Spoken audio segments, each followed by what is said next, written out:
Hello' friends, Nabanita Dutta চেনেলৰ অন্য এটা ভিডিঅ'লৈ আপোনালোকক স্বাগতম জনাইছোঁ। এই ফটোকেইখন দেখিছে নহয়, এইবাৰ ছোৱালীৰ স্কুলত সৰস্বতী পূজাত উঠোৱা ফটো হয়। সৰস্বতী পূজা বুলি এইবাৰ ছোৱালীৰ স্কুললৈকে আহিলোঁ। ছোৱালী পঢ়িছে ধিং শংকৰদেৱ বিদ্যা নিকেতনত। মই ফটো ভিডিঅ'জবিলাক কৰি থৈছিলোঁ, কিন্তু সেই সময়ত আপলোড কৰা নহ'ল।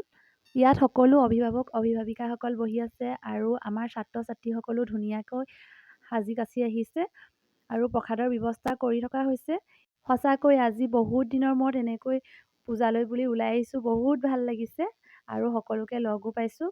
কলেজত পঢ়ি থকা দিনতেই সৰস্বতী পূজালৈ গৈছিলোঁ আৰু আজি প্ৰায় 10 বছৰমানৰ পিছত এনেকৈ সৰস্বতী পূজালৈ বুলি আহিছোঁ। শংকৰদেৱৰ পৰা ওলাই আমি আকৌ গ'লোঁ মডেল স্কুললৈ। আমাৰ মানুহজনৰ লগৰ এজনো আছে তাতে শিক্ষকতা কৰি, তেওঁ আমাক পূজালৈ বুলি নিমন্ত্ৰণ জনালে আৰু মডেল স্কুলৰ অকণমান পৰিৱেশটো আপোনালোকক মই দেখুৱাই দিছোঁ। ধিঙৰ পৰা প্ৰায় 5 কিলোমিটাৰমান আগুৱাই যাব লাগে। ভিতৰত লুচি চব্জি এনেকৈ খুৱাইছে, আমি খাই মেলি ওলাই আহিলোঁ। এতিয়া আকৌ আমি যাবলৈ লৈছোঁ নয়ন ভাইটি স্কুললৈ। এয়া হৈছে শংকৰদেৱ বিদ্যা নিকেতনৰ মূল প্ৰৱেশ দুৱাৰ। এয়া আপোনালোকক দেখুওৱাৰ এটা উদ্দেশ্য আছে, চাওকচোন। সুন্দৰকৈ সজোৱা ব্যৱস্থা কৰিছে এক বিশাল মণ্ডপ। কাৰণটো আপোনালোকক কৈ দিব বিচাৰিছোঁ, চাওক। নিকেতনত তিনিদিনীয়াকৈ এক বৰ্ণাঢ্য কাৰ্যসূচীৰে ৰূপালী জয়ন্তী সামৰণি সমাৰোহ অনুষ্ঠিত কৰিছে। সেয়েহে মই ভাবিলোঁ আপোনালোকক এই অনুষ্ঠানৰ কিছু দৃশ্যাংশ দেখুৱাম।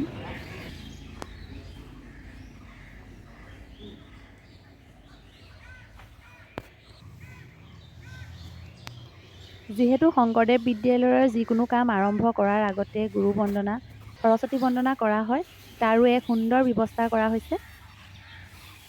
ইতিমধ্যে এই বিদ্যালয়ৰ বহু শিক্ষক ছাত্ৰ ছাত্ৰী অকালতে মৃত্যুবৰণো কৰিছে।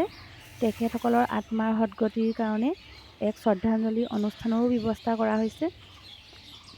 লগতে তেওঁলোকৰ ফটোসমূহ আঁৰি থোৱাৰ এক সুন্দৰ ব্যৱস্থা কৰি থোৱা হৈছে। শোভাযাত্ৰাৰ কাৰণে গাড়ীসমূহ এনেকৈ প্ৰস্তুত কৰি ৰাখিছে। এয়া ৰাতিপুৱা আহাৰৰ ব্যৱস্থা কৰিছে, পুৰি ভাজি সকলোৱে গ্ৰহণ কৰিব পৰাকৈ। দুপৰীয়া আৰু ৰাতিৰ কাৰণেও নিৰামিষ ভাতৰ আয়োজন কৰিছে। অনুষ্ঠানলৈ অহা প্ৰতিজনে ইয়াৰ সোৱাদ ল'ব পৰাকৈ আয়োজন কৰা হৈছে। এয়া মিনাৰেল ৱাটাৰ সকলোৱে খাব পৰাকৈ আনি থোৱা হৈছে। এয়া ভোজনালয়, ইয়াত প্ৰায় একেলগে 500 জনে আহাৰ গ্ৰহণ কৰিব পাৰিব। মুঠৰ ওপৰত ক'বলৈ গ'লে আয়োজক সমিতিয়ে সুন্দৰকৈ খাদ্য ব্যৱস্থা কৰিছে। এয়া হৈছে বিদ্যালয়ৰ ফুলৰ বাগিচা। এয়া হৈছে 12ৰহণীয়া সাংস্কৃতিক শোভাযাত্ৰা।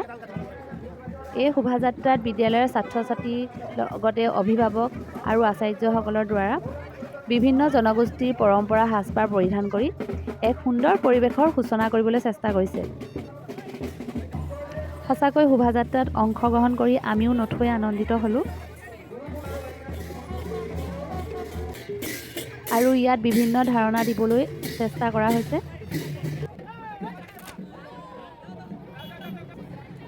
শোভাযাত্ৰাত যাওঁতে আমি ফটো এখনো তুলি ৰাখি সাংস্কৃতিক অনুষ্ঠান আৰম্ভ হোৱাৰ আগতে বিদ্যা নিকেতনৰ পৰম্পৰা অনুসৰি এক গুৰু বন্দনা অনুষ্ঠান অনুষ্ঠিত কৰা হয় আৰু বিদ্যালয়ৰ প্ৰাক্তন আৰু কৰ্মৰত সকলো শিক্ষাগুৰুক বিদ্যালয়ৰ ছাত্ৰ ছাত্ৰীৰ দ্বাৰা ৰূপালী জয়ন্তীৰ একোখনকৈ স্মৃতি গ্ৰন্থ আৰু ফুলাম গামোচাৰে সম্বৰ্ধনা জনায় আৰু আশীৰ্বাদ গ্ৰহণ কৰে। ইয়াৰ পাছত বিদ্যালয়ৰ মুকুল আৰু অংকুৰ শ্ৰেণী কণ কণ মইনাহঁতৰ এক নৃত্যৰ দ্বাৰা সাংস্কৃতিক অনুষ্ঠান মুকলি কৰা হয়। ইয়াৰ পাছত বিদ্যালয়ৰ ছাত্ৰ ছাত্ৰীৰ একক নৃত্য, দলীয় নৃত্য, যোগাসন আদি প্ৰদৰ্শন কৰে। চাওকচোন কি সুন্দৰভাৱে তেওঁলোকে যোগাসন কৰিছে। সঁচাকৈ যোগাসন প্ৰতিজন মানুহৰ বাবে এক প্ৰয়োজনীয় হৈ পৰিছে। ই মানুহৰ বহুতো ৰোগ নিৰাময় কৰাৰ উপৰিও ৰোগ প্ৰতিৰোধ ক্ষমতাও বৃদ্ধি কৰে। গতিকে আমি সকলোৱে যোগাসন দৈনন্দিন জীৱনত কৰিব লাগে। ই দেহ মন সকলোৰে সুস্থি কৰি ৰাখে। বিদ্যালয়ৰ ছাত্ৰ ছাত্ৰীৰ দলীয় নৃত্য।